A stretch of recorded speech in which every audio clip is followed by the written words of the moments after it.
Thank you so much. Le prochain orateur sera M. Montagne de l'Action civile pour le désarmement nucléaire. Vous avez la parole.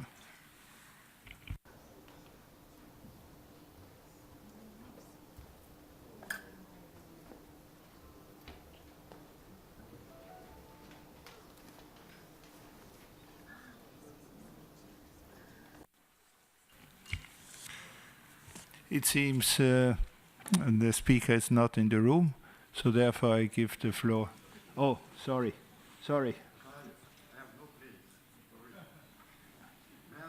Yeah, you can just sit down. No? You can't speak from there. No. I'm going to press it to the civil society guys. Yeah, he is supposed to speak up there. You can't speak from a delegation seat. Yeah, what to do?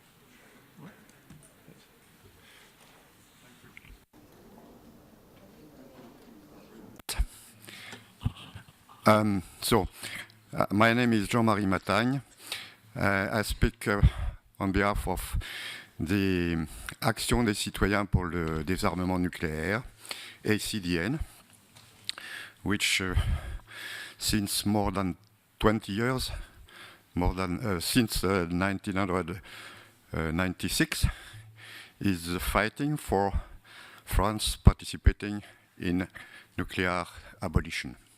And I speak also on behalf of the network Sortir du nucléaire, nuclear phasing out, which is a federation of more than 900 French groups. Our main objective is a France, a Europe, and a world without nuclear weapons and without nuclear plants. And our motto is never again Hiroshima, never again Fukushima. So I will try to speak now quickly in my own language. I'm sorry that France be not represented here officially. But now I speak French, sorry. Oui, je voudrais dire que si la France n'est pas représentée ici, c'est la France officielle. Mais la France de base, la France du peuple, il faut dire qu'elle est pour le désarmement nucléaire général et pour la participation de la France à l'abolition des armes nucléaires et en particulier au traité d'interdiction actuellement en discussion. Plusieurs sondages vont dans le même sens. Plus de 70% des Français souhaitent l'élimination des armes nucléaires et la participation de la France. Et actuellement, il y a une proposition de loi référendaire qui pose la question: Do you want that France participate with all other concerned states in a treaty for prohibiting and eliminating nuclear weapons under mutual and international strict effective control? And so 3 out of 4 French people would answer yes. So be confident. France is not only the official government.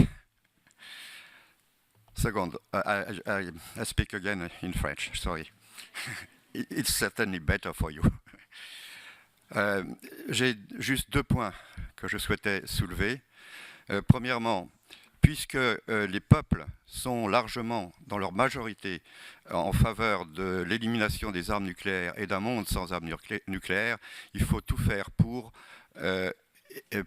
inciter les peuples à donner leur opinion et par conséquent faire affirmer peut-être dans le préambule, c'est une suggestion, affirmer un droit à la survie et un droit des peuples à prendre en main les moyens de leur survie et de leur défense. Ça, c'est le premier point. Le deuxième point, c'est que Bien entendu, il est important de souligner les liens entre le TNP, NPT, et le futur traité d'interdiction des armes nucléaires. Il est bon de souligner que le TNP exige dans son article 6 de négocier l'élimination complète des armes nucléaires existantes et l'interdiction de celles qui risqueraient d'exister. Mais il faut faire quand même très attention à ne pas insister trop sur le droit imprescriptible, le droit inévitable, le droit inaliénable à l'énergie nucléaire, parce que ce droit a certainement un lien aussi avec les menaces qui pèsent sur l'humanité. Et en réalité, on pourrait dire peut-être que c'est le droit d'empoisonner l'environnement et de blesser ou de tuer des victimes qui peuvent être aussi bien victimes des fuites à Fukushima que des retombées des essais nucléaires. Voilà, je pense qu'on peut très bien se référer au TNP sans insister sur ce droit inaliénable. Je pense que le vrai droit, c'est le droit inaliénable à la vie, à une vie saine, dans un environnement sain, et que ceci implique également la lutte contre la radioactivité artificielle, qu'elle soit d'origine civile ou d'origine militaire. Je vous remercie, Monsieur le Président.